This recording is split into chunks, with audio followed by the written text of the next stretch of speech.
Alrighty, so I am partner A. I've just made my miter cut, so I've got 6 inches of material, I've got everything marked up, and I've now approached the bandsaw. A couple things that we need to be aware of.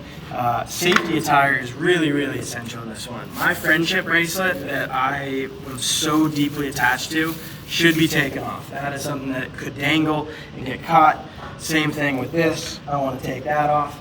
We want to make sure that our dust extraction system is on, and then I have hearing protection ready available, and I have my safety glasses. If you have something like a watch that's tight against your wrist, that's great. If you have a droopy sleeve, I like to pull those up and out of the way. When we approach this tool, this is a dangerous tool. These teeth are going to spin directly down into our deck, and we have the ability to expose more or less of the blade depending on the thickness of our material. So for this, and I'm referring up to this sign, we want to set the height to 1/8 or 1/4 inch above the workpiece. So I'm just going to lift that up and then tighten a knob on the back side that he's going to come around to. That is what I loosen, lefty loosen, and tighten, righty tighty. That is going to set the depth of our blade and access that we have. The next thing is, over on this side, we have an on switch and an off switch. Please note that if you hit off, the blade doesn't stop instantly, so you really have to make sure you're being smart with this tool. We have this nice keep hands out. We want to make sure that our hands are away from this blade. This is a very dangerous, sharp tool. With my cuts, I'm only going to work on half of this for now, and I'm going to start with these relief cuts. So these horizontal lines are the first cuts that I'm going to make, and then I'm going to systematically chop through this material using our bandsaw. So we always want to start a tool with the wood away from the blade so it can come up to speed.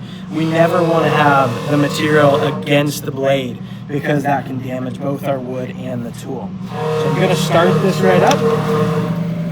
My hands are nice and far away. I'm going to find my line here.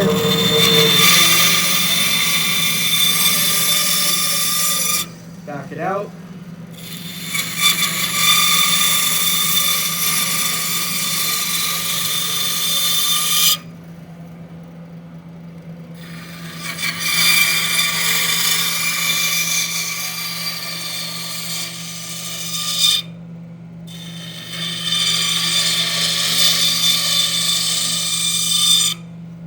So the next thing that I'm going to do is start my cuts along this edge.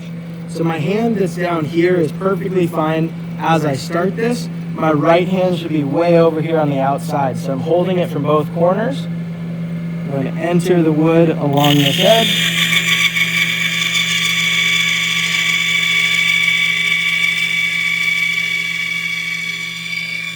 That will create a wood chip. I can leave that on the deck. I don't have to reach for it.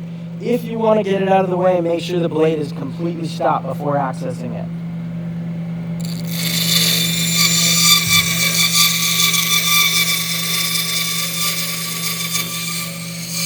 I'm now going to start this turn and access that material as best I can. Notice that I'm actually rotated further than straight.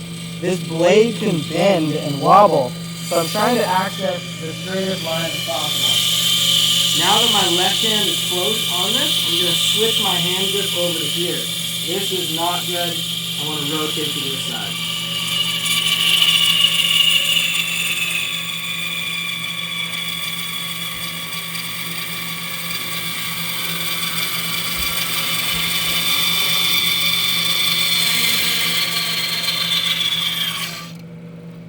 Now I can continue and cut in the same direction, or I can flip this around and work on this side.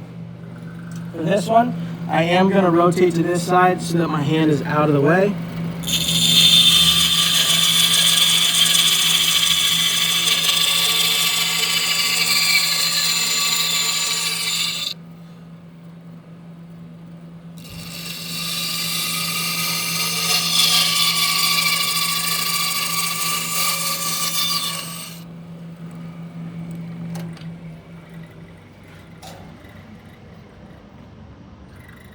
I make sure to wait until that blade has come to a complete stop. I then pick up all of these pieces, I throw it in our waste bin, and I'm off to the next cut. Notice that this one is a little bit more sharp because of the start and stop, whereas that one rounded just a bit. So just know that they might not be exactly symmetrical. Okay, so now again, I'm partner B. I've got my markings here. I'm going to make these cuts on the bandsaw. So on this one, we're going to be making these curved radius cuts. And so how that's going to look is you're going to actually start kind of sideways into the bandsaw. We're going to be careful to keep our hands on the left side here. And we're going to curve our wood through the bandsaw as we make this cut in order to make this radius. It may not look perfect, but that's okay. And then we're going to make this cross cut. But we'll start with these radius cuts. So again, make sure I have all my proper equipment. I have nothing dangling, and nothing is going to get caught in the saw. I'll turn on the saw here. And then with this, we're just going to come on in here and make this cut, curving our wood.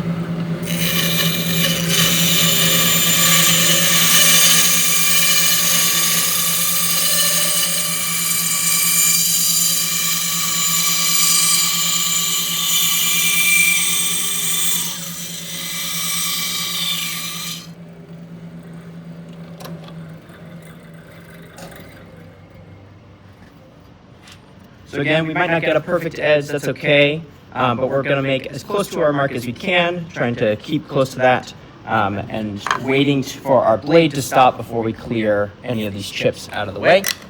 And then lastly, we're going to make this long cut here. So we're going to use this fence. We're going to bring this in, put our wood straight up against there, and line up our cut with that blade, and then lock the fence in place here. And so now that I've got everything square and everything good to go, when I'm making this cut, I'm going to make sure I stay on the right side over here. If you would like to use something to push it through so you don't have to use your hands as it gets closer, feel free. But again, we're just going to cut straight through here.